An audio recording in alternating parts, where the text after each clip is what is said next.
Также в Нерюнгри в рамках спартакиады пройдут матчи по хоккею, программа по фигурному катанию и северному многоборью. С места событий расскажет моя коллега Ларина Сукуева.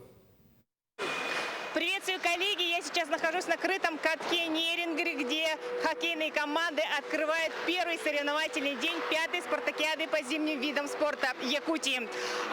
Позади меня сейчас сборные команды из Якутска и Хангаласского улусов готовятся к матчу. Отмечу, что первые 3 дня до 27 марта включительно здесь состоятся игры в подгруппах. О том, как будут определяться победители, система розыгрыша нам сейчас расскажет главный судья по хоккею этой спартакиады Сергей Суворов. Сергей Николаевич, здравствуйте. Расскажите, пожалуйста, о системе розыгрыша хоккейного турнира. Добрый день. Розыгрыш в этом году у нас построен по следующей системе. Команды разбиты по рейтингу. Рейтинг составлен на основании чемпионата прошлого года по хоккею с шайбой. То есть сильнейшие играют со слабейшими. Всего принимает 8 команд, 4 подгруппы. Команды из подгрупп с первого места выходят в финальную часть, играют за 1-4 место. Команды, проигравшие в своих подгруппах, выходят в финальную часть, играют за 5-8 место. Скажите, на ваш взгляд, каков уровень подготовки у команд?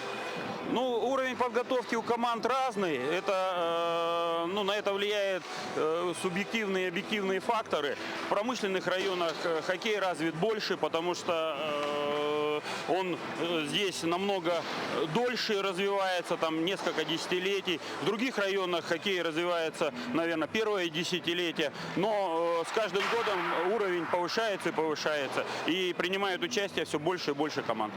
Спасибо огромное, Сергей Николаевич.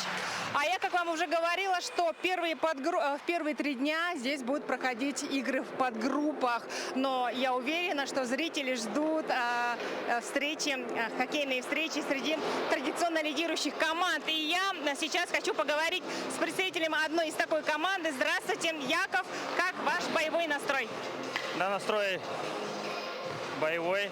Наша задача, как всегда, в каком бы составе мы бы не приехали, у нас задача 1-е место занять.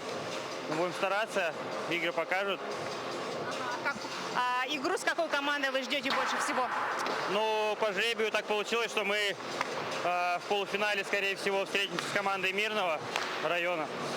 Ну вот, настраиваемся на эту игру. Это будет полуфинал. Ну, я думаю, 2 команды равные, будет интересная игра. Посмотрим, игра покажет.